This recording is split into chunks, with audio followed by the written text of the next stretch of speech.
और कलश यात्रा में सबसे ज्यादा बहनों की ही संख्या थी। तो हम निवेदन करें कि आज कुछ भाई बहन रह गए घर में तो कल जरूर आना, और हमको विश्वास है कि कल इससे डबल भाई बहन हो जाएंगे, डबल पब्लिक हो जाएगी। तो आप सब धन्यवाद के पात्र हैं, क्योंकि भगवान के काम के लिए इतना मन बनाना, भावना बनाना, भाव पैदा करना, ये हमारे कई जन्म जन्मांतर के पुण्य उदय होते हैं, तभी भगवान का हमको ऐसा काम करने का मन बनता है। नहीं तो अभी कई लोग और भी होटले पे बैठे हैं, कई लोग तो अपनी पे बैठे हैं, कई लोग अपने घरों में बैठे हैं, लेकिन आप आए हैं, निश्चित रूप से आप धन्यवाद के पात्र हैं। तो हम भगवान से प्रार्थना करें, भगवान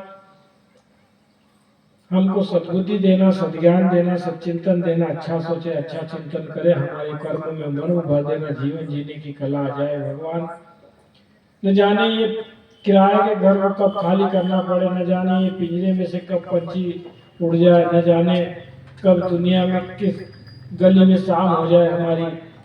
लेकिन भगवान जितने दिन भी जिए, हम शानदार तरीके से आपका स्मरण करते हुए, आपकी भक्ति, स्तुति, प्रार्थना, वंदना करते हुए हमारा जीवन समाप्त हो। इसी भगवान से प्रार्थना करते हुए एक बार सभी उगते हुए सूर्य का ध्यान करेंगे और भगवान से ऐसी प्रार्थना करेंगे।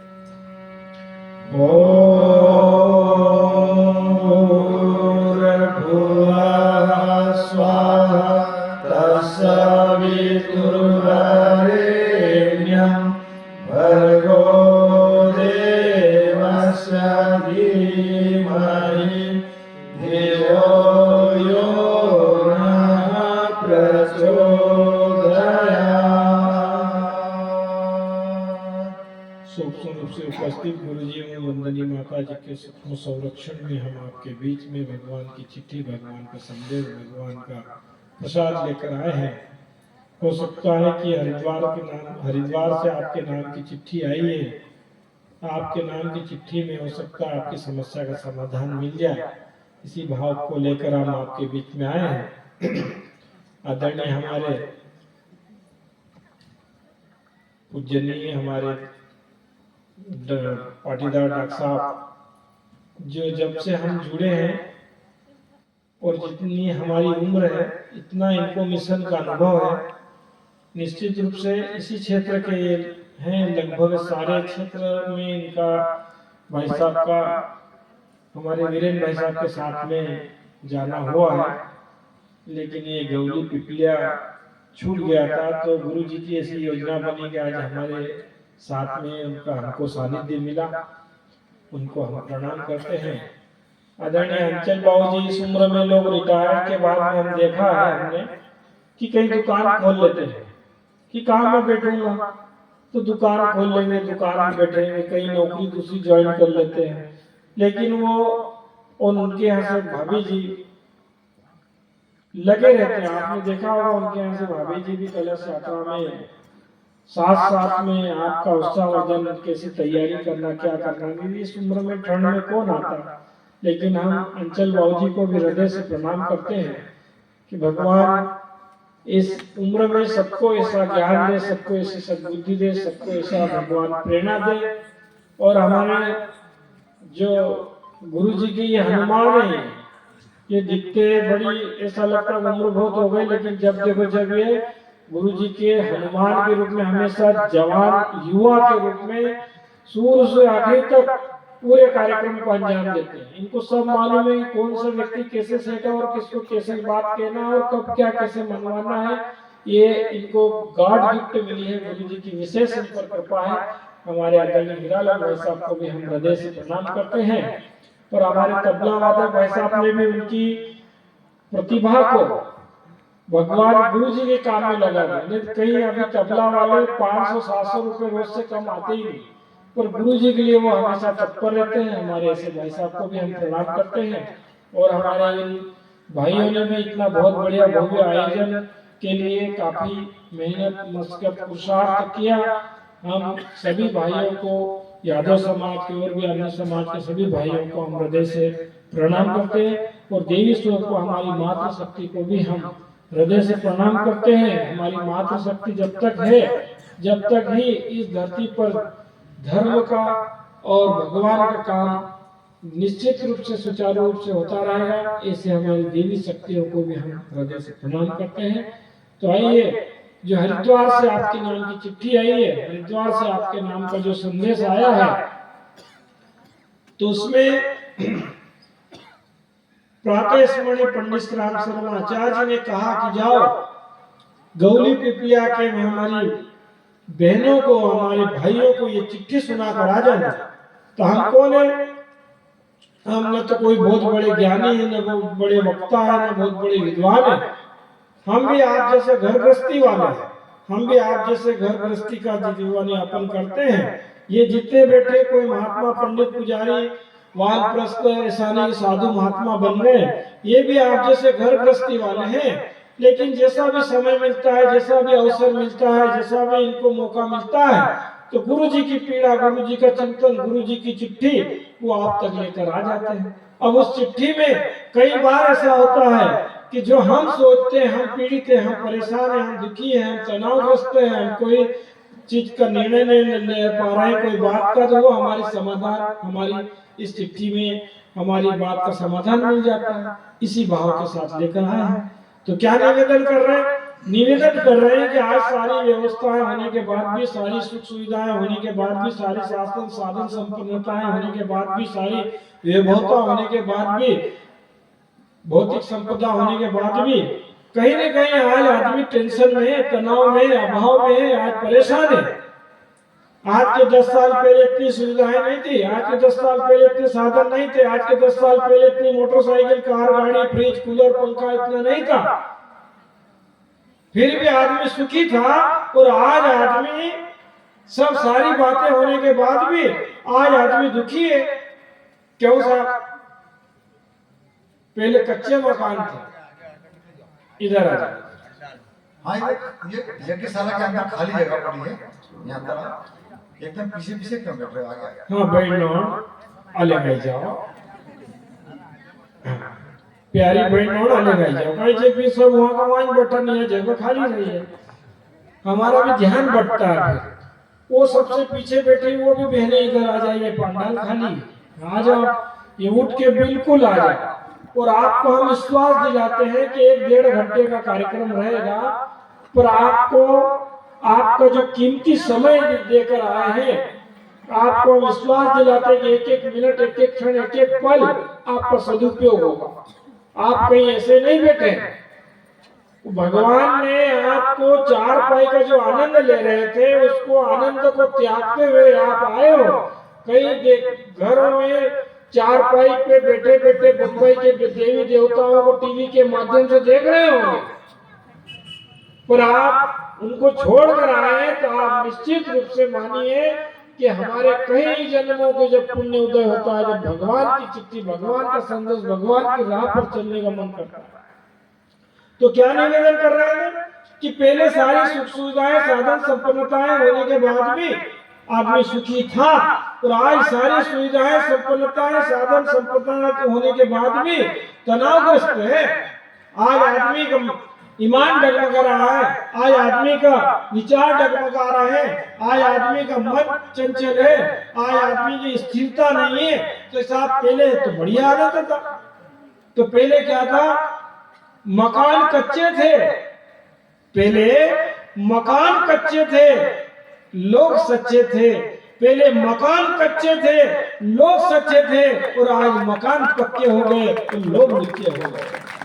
इसलिए तकलीफ आ रही है, इसलिए दिक्कतें आ रही है। ईमान खत्म हो गया आदमी का, आदमी का जमीन खत्म हो गया आदमी का, आदमी एक दूसरे से भरोसा नहीं कर रहा है। साहब क्या हो रहा है? और फिर कह रहे हैं कि साहब प्रकृति खराब हो गई है, साहब ये भयंकर इस समय बारिश नहीं होना चाहिए, चने की फसल में फंगस आ रहा है, साहब ऐसा हो रहा है, साहब भगवान खराब है, प्रकृति खराब है, पड़ोसी खराब है, व्यक्ति खराब है। और गुरु जी कहते हैं न प्रकृति खराब है, न व्यक्ति खराब है, न कोई पड़ोसी खराब है, आज आदमी की नीयत खराब है, इसलिए सारी चीजें उसको खराब नजर आती है।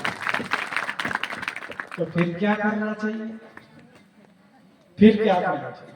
तो गुरु जी कहते हैं, प्रातः स्मरणीय पंडित श्री राम शर्मा आचार्य जी कहते हैं कि युग बदलेगा, युग परिवर्तन होगा। कैसे होगा? मकान बदल जाएंगे, मोहल्ला बदल जाएगा, गांव बदल जाएगा, गांव का नाम बदल जाएगा। गौरी पिपलिया से कोई अजंता ये माल बन जाएगा, अजंती माल बन जाएगा, ये नाम हो जाएगा। नहीं साहब, गांव भी वही रहेगा, व्यक्ति भी वही रहेगा, मोहल्ला भी वही रहेगा, मकान भी वही रहेगा। आज हम आपको गुरु महाराज जो कह रहे हैं कि हम आपको आज आवश्यकता है विचार बदलने की, आज आवश्यकता है चिंतन बदलने की, आज आवश्यकता है सोच बदलने की, आज आवश्यकता है दृष्टिकोण बदलने की। और दृष्टि बदलेगी जब इस सृष्टि बदलेगी।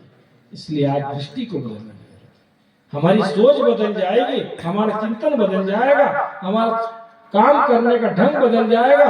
तो हमको यही घर मोहल्ले परिवार में आनंद की अनुभूति होगी। और आज आनंद की अनुभूति क्यों नहीं हो रही है? कि आज आदमी का विचार गड़बड़ हो गया है। आज बाहर से तो बढ़िया सुंदर दिखता है, बाहर से बढ़िया कपड़े पहने, बढ़िया कंघी के, बढ़िया तरीके से तैयार, और अंदर विचारों के माध्यम से आदमी खोखला होता जाएगा।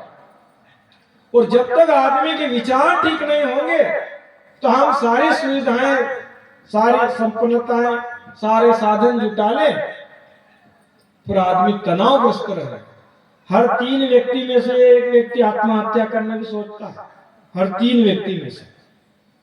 कई घरों में जाते हैं, कई देखते हैं, कई कहते हैं बहन जी मैं हूँ, इस घर में रह रहे हूँ, कहीं की होती तो सल्फास की गोली खा लेती। कई भाई ऐसे कहते हैं मैं हूँ तो घर चला रहा हूँ, तो घर का क्या मालूम सत्यानाश हो जाता। कई ऐसे सोच रहे हैं। तो क्या कारण है? आज व्यक्ति के विचारों को सही दिशा धारा देने की जरूरत है। और दिशा सही होगी तो दशा ठीक हो जाएगी। आज दशा बिगड़ने के पीछे दिशा नहीं है। और दिशा कहां से है? कैसे? भाई भगवान के मंदिर में जाते हैं, सत्य बात, आज कोई प्रवचन नहीं, हम तो हमारी बहनों से मिलने आए, हमारे भाइयों से मिलने आए। मंदिर में जाते हैं तो क्या मांगते हैं? कब रुपया, इसके अलावा क्या मांगते हैं? सच्ची बात बताना, रुपया मांगते हैं। छोरी का अच्छो घर मिल जाए, हाँ, छोरा की नौकरी लागी जाए, फिर अच्छी रकम न मिल आई जाए ना, साथ झुमकी न आई जाए, बाजू बंद आई जाए, क्या क्या और बहुत सारी डिमांडें करते हैं। क्यों साहब? यही मांगते हैं ना। हाँ, हम भी गए थे भारत माता मंदिर, वो हरिद्वार गए, बन्नालाल भाई बिरला और हम। तो हरिद्वार गए तो हमने कहा कि चलो भाई शांति कुंज में शिविर किया, शिविर करने के बाद में कहा चलो हरिद्वार घूम लेते हैं। तो वहां भारत माता मंदिर चले गए, बहुत सारी लाइन लगी हुई थी, तो हम भी लाइन में लग गए। तो एक साइड में मांग रहा था, मांगने वाला भैया मेरे 10 रुपए दे दो, 5 रुपए दे दो, खाना नहीं खाया, ये नहीं करा, वो नहीं करा। तो हमारे आगे वाला भाई बोले अरे यार भिखारियों की कमी नहीं है यार, सब मांगते रहते हैं, भिखारी जहाँ देखो वहां भिखारी आ जाते हैं। तो मैंने कहा भाई साहब भिखारी उसको कह रहे हो, भिखारी तो आप भी हो। वो बेचारा खुला मांग रहा है और आप मंदिर में घंटी बजा के चुपचाप मांग रहे हैं। आप भी वही मांग रहे जो वो मांग रहा है। तो भिखारी आप बड़े भिखारी, वो छोटा भिखारी, वो 5 रुपए मांग रहा है, तुम 5 लाख की चीजें की मांग कर रहे हो। इसलिए मंदिर में जाए तो क्या मांगे? क्या मांगे? मंदिर में जाए, भगवान से स्तुति करे, प्रार्थना करे, भगवान से अभ्यर्थना करे, भगवान देने ही है तो आप मेरे को अच्छा पड़ोसी बनकर दिखा दे, अच्छा भाई बनकर दिखा दे, अच्छा पति बनकर दिखा दे, अच्छी पत्नी बनकर दिखा दे, अच्छी सास बनकर दिखा दे, अच्छी बहू बनकर दिखा दे, अच्छी भोजे बनकर दिखा दे, अच्छा बढ़िया शानदार लड़का बनकर दिखा दे। भगवान ऐसी सद्बुद्धि दे देना, अच्छा ही सोचूं, अच्छा ही चिंतन करूं, मेरे कर्म में उम्र में बढ़ देना, जीवन जीने की कला आ जाए, भगवान मुझे सद्बुद्धि देना। ये किसी ने मांगा नहीं। ज्ञान की तो अपने अंदर कमी नहीं है, भगवान को देने की सोचते हैं कि भगवान तुमको चाहे तुमको हम ज्ञान दे दें, ये टरकने से ज्ञान है। अभी अपना नहीं समझ रहा तो ये मंच पे महाराज लोगों को ज्ञान कहाँ रखेंगे?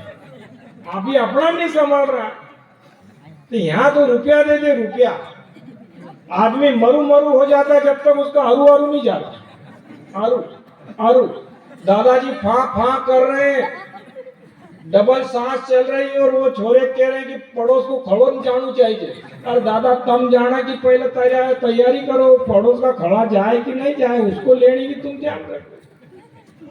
बताओ होता है कि नहीं?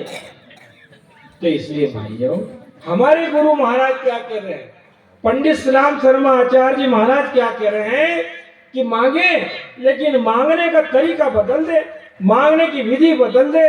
मांगने का हम जिस दिन ढंग बदल देंगे तो उस दिन हमारा जीवन शानदार हो जाएगा। क्या मांगे? भगवान आज के 10 साल पहले मेरे पास इतनी सुख सुविधाएं साधन संपन्नताएं नहीं थी, आपने सारी चीजें दे दी। भगवान एक मेरे को उपकार कर देना कि सद्बुद्धि दे देना कि जो है उसको कैसे सुचारू रूप से मेरे जीवन में उपयोग कर सकूं, जो मेरे पास उपलब्ध है उसका नियोजन कैसे कर सकूं, मेरे घर में जो बाल गोपाल है इनको भगवान कैसा सृजन कर सकूं, मेरे घर परिवार में इतने सब परिवार के लोग हैं इनका बढ़िया तरीके शानदार तरीके से भरण पोषण कैसे कर सकूं, भगवान ऐसी सद्बुद्धि दे देना। ये चीज जिस दिन हम मांगने लग जाएंगे सारी समस्याएं ही खत्म होने लग जाएंगी। और इसलिए गायत्री परिवार के संस्थापक पंडित श्री राम शर्मा आचार्य जी महाराज जी ने आज हम आपको सबको क्या कहा कि आप भगवान से एक ही चीज मांगे कि सद्बुद्धि मांग ले।